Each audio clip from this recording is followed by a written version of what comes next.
Dear viewers, in today's episode of World Wonders, I present to you facts about Taj Mahal, one of the best architectural marvels of the Mughal Empire and most frequently visited places in the world. Taj Mahal, Mausoleum Complex in Agra, Western Uttar Pradesh State, Northern India. The Taj Mahal was built by the Mughal Emperor Shah Jahan, reigned 1628-58, to immortalize his wife Mumtaz Mahal, who died in childbirth in 1631, having been the emperor's inseparable companion since their marriage in 1612. India's most famous and widely recognized building, it is situated in the eastern part of the city on the southern right bank of the Jamuna River. Agra Fort, Red Fort, also on the right bank of the Yamuna, is about 1 mile, 1.6 kilometers west of the Taj Mahal. In its harmonious proportions and its fluid incorporation of decorative elements, the Taj Mahal is distinguished as the finest example of Mughal architecture, a blend of Indian, Persian, and Islamic styles. Other attractions include twin mosque buildings, placed symmetrically on either side of the mausoleum, lovely gardens, and a museum. One of the most beautiful structural compositions in the world, the Taj Mahal is also one of the world's most iconic monuments, visited by millions of tourists each year. The complex was designated a UNESCO World Heritage Site in 1983. The plans for the complex have been attributed to various architects of the period, though the chief architect was probably Ustad Ahmad Lahori, an Indian of Persian descent. The 5 principal elements of the complex: main gateway, garden, mosque, jab, a building mirroring the mosque, and mausoleum, including its 4 minarets, were conceived and designed as a unified entity according to the tenets of Mughal building practice, which allowed no subsequent addition or alteration. Building commenced about 1632. More than 20,000 workers were employed from India, Persia, the Ottoman Empire, and Europe to complete the mausoleum itself by about 1638-39. The adjunct buildings were finished by 1643, and decoration work continued until at least 1647. In total, construction of the 42-acre, 17-hectare complex spent 22 years. A tradition relates that Shah Jahan originally intended to build another mausoleum across the river to house his own remains.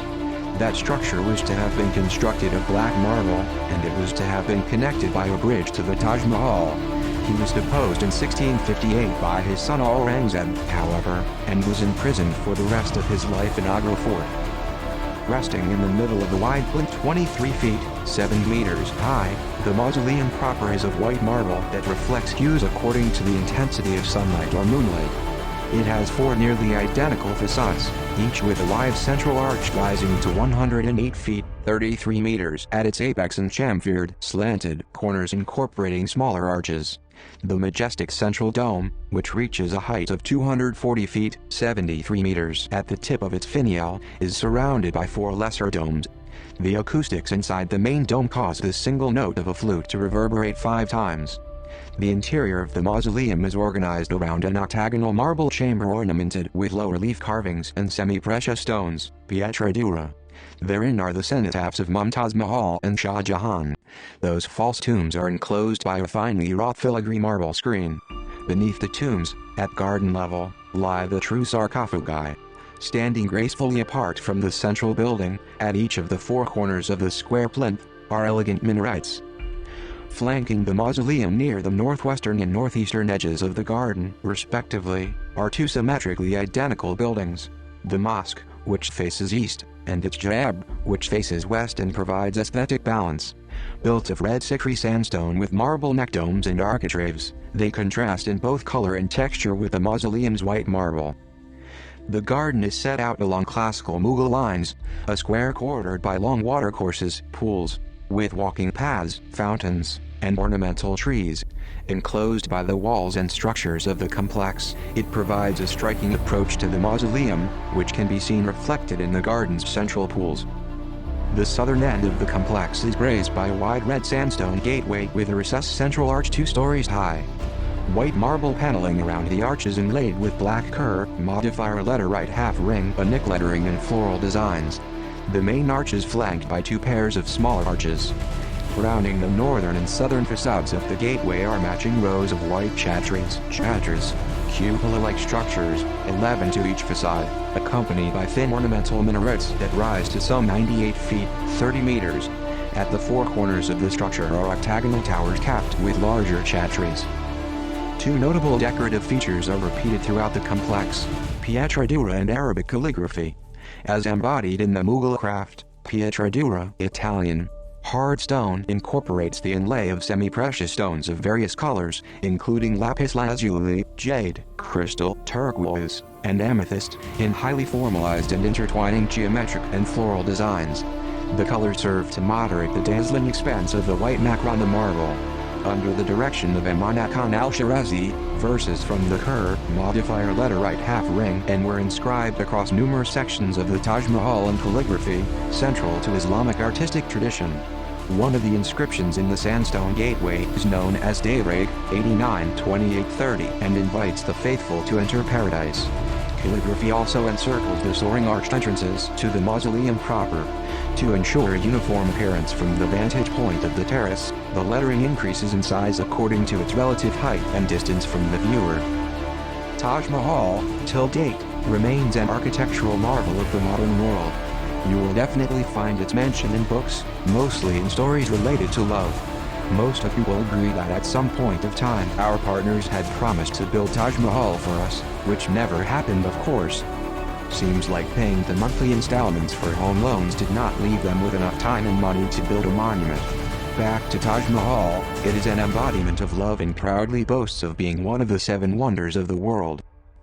Rudyard Kipling rightly said, "It seemed the embodiment of all things pure, all this holy, and all things unhappy." That was the mystery of the building. Apart from being what is popularly known, there are mysteries hidden behind the closed doors of Taj Mahal. Some historians even argue that Taj Mahal was not built by Shah Jahan. Here we will check some interesting facts about Taj Mahal, facts that might just change the way you think about this monument. The first glimpse of Taj Mahal when you enter the premise through the main gate will leave you awestruck.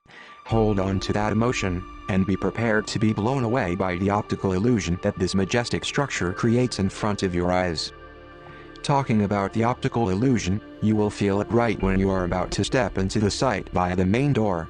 At that point, the monument appears to be majestic, incredibly near and huge in size. However, as you start getting closer, it seems like the monument shrinks in its size, horizontal bar, exactly the reverse of what you might have expected.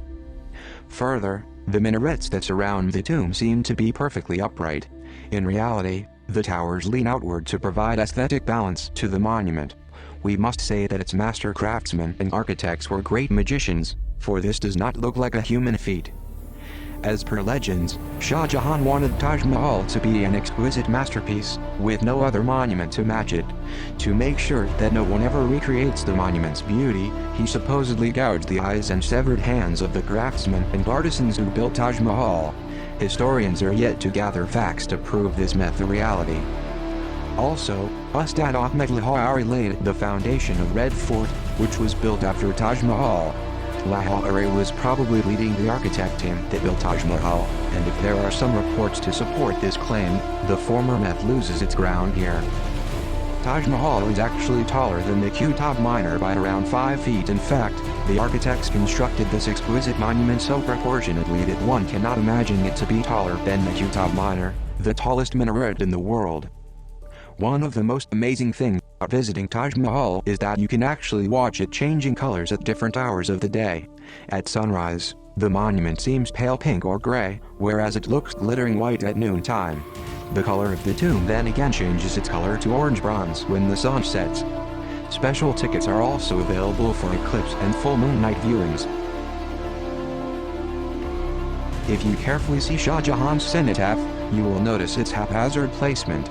It is believed that Shah Jahan wanted to construct another similar, but black Taj Mahal, with black marble opposite the present one and across Yamuna River. He wanted to build that place for his burial. Unfortunately, the black Taj Mahal did not see the light of the day as Shah Jahan was ousted by his son Aurangzeb, who imprisoned him and kept him behind the cells near Agra Fort. However, all historians don't buy this fable.